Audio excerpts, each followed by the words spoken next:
Chères Saint-Mitriennes, chers Saint-Mitréens, je suis heureux de m'adresser aujourd'hui à vous par le biais de cette vidéo pour vous présenter dans ces circonstances un petit peu particulières mes premiers vœux à la population, non pas en présentiel, mais par ce moyen de communication directe.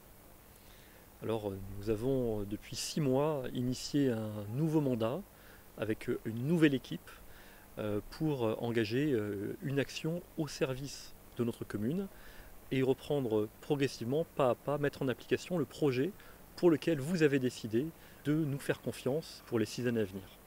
Alors cette nouvelle équipe, je les remercie tous individuellement d'avoir accepté de m'accompagner dans cette belle aventure, est constituée d'hommes et de femmes que vous connaissez, qui vous ressemblent, qui sont engagés de longue date dans le tissu local, associatif, entrepreneurial, scolaire de notre commune, et qui aujourd'hui sont tous investis d'une délégation afin que tous puissent participer très concrètement à l'action municipale à votre service.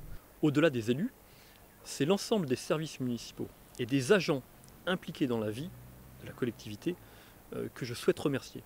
Remercier d'abord parce que sans eux, rien ne pourrait se faire. C'est en nous appuyant sur eux que nous pouvons déployer les engagements et le projet que nous avez présenté lors des dernières élections municipales et que vous avez choisi d'accompagner.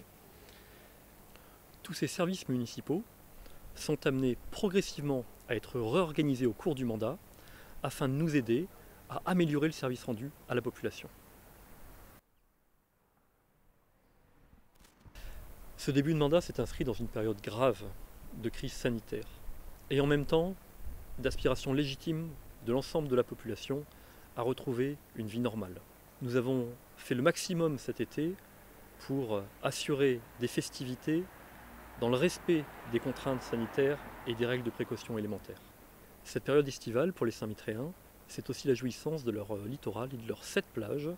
Et nous avons voulu, dès cet été, instaurer un contrôle de la mise à l'eau afin de lutter contre les nuisances sonores des jet skis sauvages qui sont un vrai problème de coexistence entre les différents usages de notre côte durant l'été. Au-delà de ces préoccupations, cet été a également été marqué par un incendie qui a ravagé notre colline du côté de Saint-Blaise et de Castillon et qui a brûlé plus de 230 hectares sur notre territoire. À cet égard, je tiens à remercier très sincèrement l'ensemble des forces qui ont été mobilisées pour lutter contre cet incendie, aussi bien les pompiers du SDIS et également les volontaires des comités feux et forêt qui font un travail important pour la préservation de notre territoire. À cet égard, je tiens également à rappeler l'importance pour chacun d'entre nous, pour chacun d'entre vous, de respecter les obligations légales de débroussaillement autour de son habitation et sur son terrain. Le respect de ces obligations légales de débroussaillement est un enjeu majeur pour notre commune et c'est un sujet sur lequel nous allons revenir très régulièrement tout au long de l'année, tout au long du mandat. Très rapidement, c'est la rentrée scolaire qui est arrivée. Un effort particulier a été accompli par les équipes d'entretien et de ménage afin que vos enfants puissent aller à l'école en toute sécurité. Nous avons également souhaité mettre en place un service exceptionnel en cas de grève afin que les familles puissent continuer à nous confier leurs enfants avec un pique-nique froid et pouvoir assurer une certaine continuité dans le service public. Chaque fois que cette situation se reconduira et chaque fois que nous aurons les personnels municipaux en capacité d'accueillir vos enfants, nous réitérerons cette opération.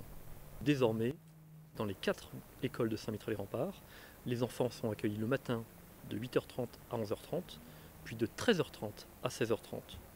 Cette réorganisation des temps scolaires et le respect des rythmes biochronologiques des familles et des enfants font partie de nos engagements de campagne et cette nouvelle organisation a été mise en place en nous appuyant sur l'avis favorable des 4 conseils d'école.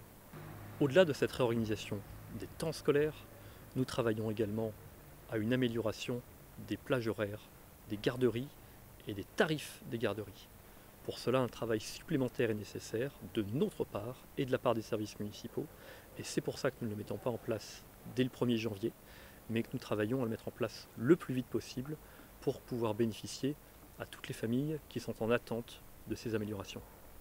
Cette nouvelle politique en faveur de la famille et de la jeunesse s'est aussi concrétisé en plein cœur de l'été par la reprise en main d'un dossier majeur pour l'aménagement d'une maison de la jeunesse aux Plaines d'Arnette. Cette maison de la jeunesse va accueillir dans le courant de l'année 2022 les 2 futurs centres aérés de la commune. Elle accueillera également l'espace public numérique, à l'étroit à la bibliothèque, et un bureau d'information jeunesse afin de renforcer le lien entre la commune et les familles. Et puisque nous parlons de la jeunesse, nous voilà devant la maison de la jeunesse et du social. À Saint-Mitre, elle regroupe à la fois les services scolaires, jeunesse, mais également le CCS et le SIAS. Alors cet espace va être progressivement changé considérablement, puisque le service scolaire va déménager rue Belfond et que nous allons maintenir l'action sociale au sein de ce bâtiment, qui va devenir une maison des services au public. Une maison des services au public, c'est à la fois le maintien des services SIAS et CCS, avec un renforcement de l'action sociale et du temps plein d'un travailleur social, mais aussi, dans le cadre d'un conventionnement avec le département, l'installation, dans le courant de l'année 2021, d'une maison du bellage dans cet espace. Une maison du bellage qui va venir conforter les services en destination des personnes âgées et qui va nous permettre de renforcer non seulement notre action en faveur de la jeunesse avec la maison de la jeunesse, mais aussi notre action en faveur des anciens. En ce début de mandat, je sais combien un des sujets de préoccupation majeurs pour l'ensemble de la population, c'est la gestion des déchets, la gestion de nos espaces verts, la gestion de la propreté de nos rues. C'est pourquoi nous avons engagé un audit de l'ensemble du fonctionnement de nos services municipaux, mais aussi de nos partenaires, de la régie notamment, afin de pouvoir remettre en place un fonctionnement plus satisfaisant, plus efficace. Et pour qu'il soit parfaitement efficace, nous avons aussi besoin que l'ensemble d'entre vous soit mobilisé. C'est un enjeu environnemental majeur, pas seulement pour notre commune, mais pour notre planète tout entière. Et notre planète, elle commence par notre quotidien. C'est pourquoi nous avons commencé par un rappel des règles, un document distribué dans toutes vos boîtes aux lettres pour rappeler à chacun les gestes du quotidien. Et forcément, une fois que les règles sont rappelées, nous passons évidemment en phase verbalisation, de manière à ce que les gens qui respectent soient récompensés par l'amélioration de leur cadre de vie et que les gens qui ne respectent pas les règles soient sanctionnés. C'est pourquoi notre police municipale va être renforcée et redéployée sur ses missions de proximité, une fois encore, non pas avec la volonté de vous verbaliser, au contraire, avec la volonté de ne plus jamais vous verbaliser, parce que désormais vous allez tous respecter ces règles.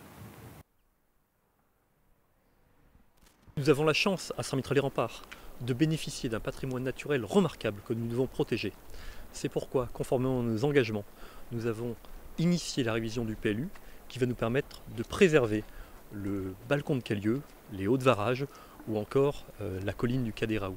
Cette révision du PLU, c'est le renforcement de la trame verte de Saint-Mitre-les-Remparts. Mais ce sera aussi l'occasion de mettre en œuvre des programmes d'aménagement de nos quartiers afin d'offrir davantage de logements à toutes les générations, des plus jeunes aux plus anciens.